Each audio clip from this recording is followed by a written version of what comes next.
ويل يومئذ للمكذبين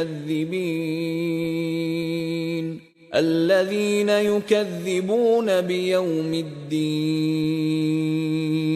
وما يكذب به إلا كل معتد أثيم إذا تتلى عليه آياتنا قال أساطير الأولين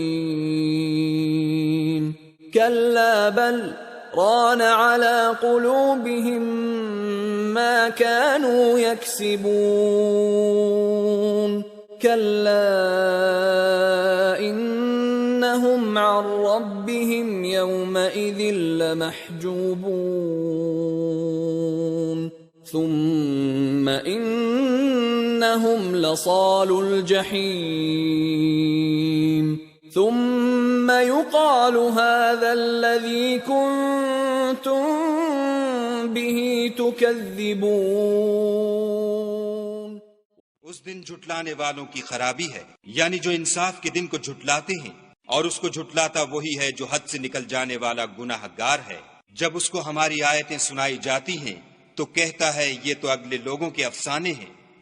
دیکھو یہ جو اعمال بد کرتے ہیں ان کا ان کے دلوں پر زنگ بیٹھ گیا ہے. بے شک یہ لوگ اس روز اپنے پروردگار کے دیدار سے اوٹ میں ہوں گے، پھر دوزخ میں جا داخل ہوں گے. پھر ان سے کہا جائے گا یہ وہی چیز ہے جس کو تم جھٹلاتے تھے. Woe that day to the deniers, who deny the day of recompense.